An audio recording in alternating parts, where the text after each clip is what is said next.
বিসমিল্লাহিররহমানিররহিম।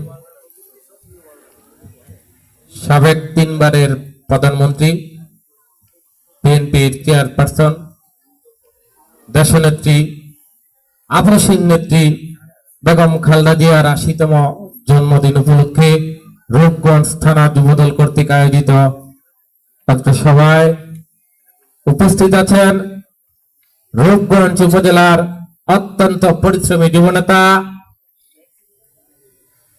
ছাত্র দলের সোনালী অতীত, কোলাকান্দা ইউনিয়ন জাতীয়তাবাদী যুবদলের সংগ্রামী সাধারণ সম্পাদক জনাব মোহাম্মদ ওমর হোসেন।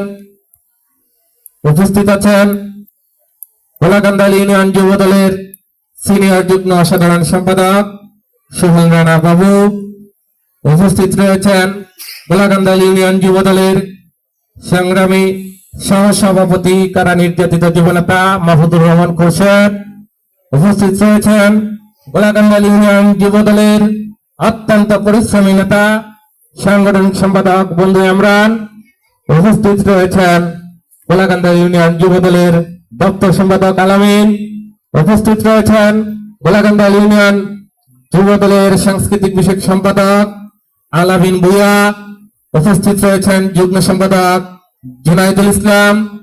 উপস্থিত রয়েছেন ৯ নং ওয়ার্ড বিএনপির সংগ্রামী সভাপতি আবু ভাই সহ ৭ ওয়ার্ড ও ৮ নং ওয়ার্ড জাতীয়তাবাদী যুবদলের পরিশ্রমী যুবনেতারা এবং সামনে উপস্থিত কোলাকান্দা ইউনিয়ন প্রত্যেক ওয়ার্ড থেকে আগত যুবদলের কর্মী ভাইয়েরা, আমার সবাইকে জানাই আমার রূপগঞ্জ উপজেলা যুবদলের পক্ষ থেকে শুভেচ্ছা ও অভিনন্দন।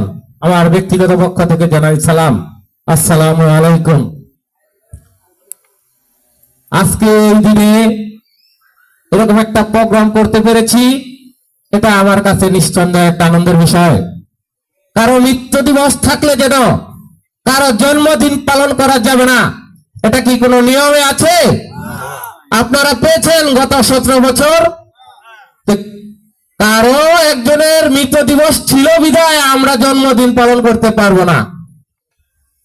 আমরা দল করি একজন আপসীন নেত্রী, যে দলের চেয়ারপারসন, আর বিগত দিনে যারা ছিল সে দলের চেয়ারপারসন ছিল একজন অভিনেত্রী। সে আপনারা দেখেছেন যখনই ক্ষমতার বাইরে যায় হাতে তসবিহ যায় নামাজ নিয়ে ছবি ভাইরাল করতো। মানে এই লোকটা এত বড় একটা অভিনেত্রী, যখন অনর্গল মিথ্যা কথা বলতো মিডিয়ার সামনে, সাধারণ